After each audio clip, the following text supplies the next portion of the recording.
আজকে আমরা আমাদের পূর্ব নির্ধারিত প্রোগ্রাম অনুযায়ী আমরা পোস্টার প্ল্যাকার্ড লাগাতে এসেছিলাম জাঙ্গিপাড়া জুড়ে। তো সবই প্রথমে ঠিকঠাকই ছিল। তো কিছু গুন্ডা, বিজেপির গুন্ডা, যারা আমাদের কংগ্রেসের হাতের পতাকা দেখেছে এবং আমাদেরকে পেছন পেছন ধাওয়া করে, আমরা প্রথমে তাদের নেগলেক্ট করেছিলাম, কিন্তু কিছুটা যাওয়া যে জিনিসটা ঘটলো এই জাঙ্গিপাড়ার বুকে, যেটার অবসান ঘটানোর জন্য দীর্ঘদিনের আমাদের লড়াই, গণতন্ত্রের আওয়াজকে আটকে দেওয়া, যাওয়ার পর মিনিমাম 50-60 জন মিলে, আমাদের 6-7 জন ছিলাম আমরা, সবাইকে ঘিরে ধরে এবং তারা প্রথম এসে জয় শ্রীরাম বলে এক ঘুষি। তারপর ওদের বক্তব্য যে তোমরা হিন্দু হয়ে কংগ্রেস কেন করবে, হিন্দুত্বর নাম নিয়ে, তোমরা যদি হিন্দু কুলে জন্ম হয় তোমাদেরকে ভোট দিতে হবে বিজেপিতে, তোমরা কংগ্রেস করতে পারবে না। তো এর প্রতিবাদ জানিয়ে আমরা তখন ওখান থেকে বেরোই এবং আমাদের কাছে যার যা ছিল, পতাকা থেকে শুরু করে ফ্লেক্স, সব তারা নদীর জলে ফেলে দেয় কিছু, এবং কিছু তারা পুড়িয়েও দেয়। এবং আমাদের রাজ্যের সম্পাদক দেবঙ্গন দে এর গায়ে হাত দেয় এবং মাথার তিলক অব্দি মুছিয়ে দিয়েছে, বলেছে তোর হিন্দু হয়ে জন্ম করে কি করে কংগ্রেসটা করিস। এবং আমি তাদেরকে বলবো, তারা যে জয় শ্রীরাম বলে আমাদের এই আক্রমণটা করলো, আমাদের হিন্দুদের কাছে রামচন্দ্র শান্তির প্রতীক এবং আমাদের বুকে থাকে। যারা এই জয় শ্রীরাম বলে আমাদের বুকে আঘাত করলো, তাদেরকে তো কাউকেই ছাড়া হবে না। এবং আমরা সেটা ওসিকে বা জাঙ্গিপাড়া থানায় সবাইকেই বলেছি। আমরা ওদেরকে এটাও বলেছি যে আগামী 12 ঘন্টা তারা ইনভেস্টিগেশন করুক, তাদের আমরা পুরো সাপোর্ট করব।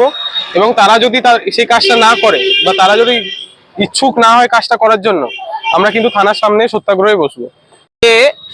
যে জিনিসটা ঘটলো এই জাঙ্গিপাড়ার বুকে, যেটার অবসান ঘটানোর জন্য দীর্ঘদিনের আমাদের লড়াই, গণতন্ত্রের আওয়াজকে আটকে দেওয়া, আমাদের ছাত্র পরিষদের কটি ছেলে, আমাদের ছাত্র পরিষদের শাখা সংগঠন ছাত্র পরিষদের কটি ছেলে ছাত্র পরিষদের পানপুরুষ রাহুল গান্ধীর নেতৃত্বে লড়াই করে। তারা এখানে এসে দুটি ফেলাজ আর ফেস্টুন দলের ছাত্র পরিষদের লাগাচ্ছিল। গণতান্ত্রিক দেশ, গণতান্ত্রিক অধিকার, এটা কেড়ে নেওয়ার চেষ্টা করছে। আমরা যে সরকার, যে লুম্পেনরা এখন রাজত্বে এসেছে, যা দেখতে পাওয়া যাচ্ছে, এরা গণতন্ত্রকে কুণ্ঠিত করতে, গণতন্ত্রের উপর কুঠারাঘাত করছে। এটা কি চলছে এই বাংলা, এই জাঙ্গিপাড়ায়? এটার প্রতিবাদ আমরা করেছি, আমরা ওসি সাহেবকে জানিয়েছি। এই জাঙ্গিপাড়া থানার ওসি যথেষ্ট সবল এবং শক্তিশালী এবং প্রশাসনিক দিক দিয়ে ভালো বলে আমি জানি। আমরা তাকে আজকে জিডি এন্ট্রি করেছি, কমপ্লেন করেছি। আগামী দিনে লুম্পেনদের কিন্তু ছাড়া হবে না, আমরা ছেড়ে কথা বলবো না। কারণ আমরা গণতান্ত্রিক দল, ভারতবর্ষের জাতীয় কংগ্রেস এই দলটা এই দেশটাকে তৈরি করেছে। সংবিধানকে মানো, সংবিধানের অধিকার সবাই আছে, সবাই রাজনীতি করতে পারবে। আমাদের ছেলেরা কি ভুল করেছে? এরা তো গুন্ডা নিয়ে আসেনি, এরা তো জাঙ্গিপাড়ায় মস্তান নিয়ে আসেনি, এরা তো এলাকারই ছেলে।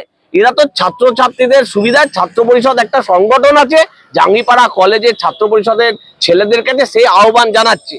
কংগ্রেস সংগঠন শক্তিশালী হচ্ছে, বিজেপির কি মাথা ব্যথা হচ্ছে? 12 বছর ধরে তো বিজেপি রাজ্যে কেন্দ্রে ক্ষমতায় আছে। আমরা কোথায় কোন বিজেপির নেতৃত্বকে কোন জায়গায় গিয়ে আমরা অ্যাসাল্ট করতে গেছি? তাই আমার বক্তব্য, প্রশাসনের কাজ করছে, আমরা সংবিধানকে মানি, আমরা কখনো আইনকে হাতে তুলে নেব না। প্রশাসনের কাছে আমরা আবেদন জানিয়েছি, আমার ব্লক সভাপতি ছিল, আমরা তাদেরকে প্রোটেক্ট করেছি, পুলিশ সহযোগিতা করেছে, তাদের ফ্ল্যাগ ঝান্ডা ওখানে পড়ে আছে, আমরা পুলিশকে জানিয়েছি যাতে তাদের ফ্ল্যাগ ঝান্ডাটা আনার ব্যবস্থা করা যাক। এবং আগামী দিনে আমি এই কথা বলে যাচ্ছি, যদি বিজেপি এই রাজনীতি করতে চায় গণতান্ত্রিক পদ্ধতিতে, আমরা কিন্তু আন্দোলনে নামবো। কারণ বিজেপির এই লুম্পেন মানুষ বুঝতে পেরেছে যে কাকে তাড়িয়ে কাকে নিয়ে এসেছে। এখন এরা মানুষের রুটি কেড়ে নিচ্ছে, মানুষের রুচি কেড়ে নিচ্ছে, মানুষকে বুলডোজার দেখাচ্ছে, চাকরির কথা বলছে না। আমরা যে কথা বলেছি, আমরা এক কথা, আমি শুভাশিস দত্ত বলে যাচ্ছি, জাঙ্গিপাড়ার বুকে যদি একটা মানুষের আঘাত আসে, যে মানুষটা সামনে দাঁড়াবে তার নাম শুভাশিস দত্ত এবং জাতীয় কংগ্রেস। এই কথা আপনাদের বলে দিলাম। কারণ এটা যেটা করছেন, এইভাবে গণতন্ত্রকে আটকে রাখা যায় না, এইভাবে গণতন্ত্রকে আটকে রাখতে দেব না। তাই আগামী দিনে কংগ্রেস বিভিন্ন জায়গায় গিয়ে মানুষের কাজ করবে, এসআইআর নিয়ে কাজ করবে, মানুষের অধিকারের জন্য কাজ করবে, মানুষের বেকারত্বের জন্য কাজ করবে, মানুষ চাকরি ফিরে পায় তার জন্য কাজ করবে। এটা কংগ্রেসের অধিকার। কংগ্রেস সরকারে থাকুক না থাকুক, কংগ্রেস মানুষের পাশে থাকবে। তাই আমরা আজকে জাঙ্গিপাড়া থানায় অভিযোগ জানালাম, যে বদমাইশরা, যে দুষ্কৃতীরা আমাদের ছাত্র পরিষদের ছেলেদের গায়ে হাত দিয়েছে, পুলিশ তাদের বিরুদ্ধে ব্যবস্থা নেবে, এই আহ্বান জানাচ্ছি। আগামী দিনে গণতান্ত্রিক পদ্ধতিতে আমরা জাঙ্গিপাড়ায় আন্দোলন করব, যাতে এইভাবে বিজেপি কংগ্রেসকে আটকাতে না পারে। কারণ কংগ্রেসকে এত ভয় কিসের? কংগ্রেসকে ভয় কিসের? কংগ্রেস তো হেরেছে, কিন্তু আমি বলি আমরা হেরেছি কিন্তু হারিয়ে যায়নি।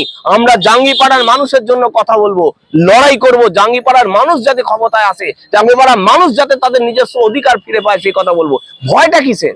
আপনারা সরকারে আসেন, মানুষের জন্য কাজ করুন না। মানুষের কাজ করলে মানুষ আপনাদের সহযোগিতা। বিরোধী রাজনীতিকে ঠেকিয়ে কি করবেন? সেই পুরনো দিন ফিরিয়ে আনছেন, শূন্য করবো জাঙ্গিপাড়ায় সেই পুরনো দিন। ভোটের সময় তৃণমূলের সময় যা হয়েছে সেটাও আপনারা করবেন, একই দেখানো পথ। মানুষ এই জন্য পরিবর্তন করেছে আপনাদের, এই জন্য নিয়ে এসেছে। মানুষকে গণতান্ত্রিক পদ্ধতিতে আন্দোলন করতে দিন। আগামী দিনে যাতে সবাই শান্তিতে থাকতে পারে তার জন্য কংগ্রেস সচেষ্ট হবে, গণতন্ত্রকে রক্ষা করতে পারে তার জন্য কংগ্রেস সচেষ্ট হবে। আরেকটা কথা, মানে ওনারা যারা আক্রমণ করেছে তারা মেন দাবি ছিল যে তোমরা হিন্দু হয়ে কি করে কংগ্রেস করছো, যেমন তোমরা হিন্দু হয়ে কি করে কংগ্রেস করছো। আমি আরেকটা ওদেরকে সবাইকে একটা কথাই বলবো, জয় শ্রীরাম করে বুকে আঘাত করলে হিন্দু হওয়া যায় না। আমাদের হিন্দুদের রামচন্দ্র আমাদের শান্তির প্রতীক, তার নাম নিয়ে তুমি অপরকে বুকে আঘাত করবে। আমাদের রাজ্যের সম্পাদক বুকে এরকম ভাবে খেলা হয়ে মাথায় তিলক অব্দি মিশিয়ে দেওয়া হয়েছে। তুমি রামচন্দ্র মানে জয় শ্রীরাম বলে এইসব করে তুমি নিজেকে হিন্দুত্ব প্রমাণ করছো, আর আমাদেরকে বলছো তোমরা হিন্দু হয়ে কংগ্রেস কি করে করছো। নাম পরিচয়? আমি প্রিয়ম ঘোষ, সভাপতি, হুগলি জেলা ছাত্র পরিষদ।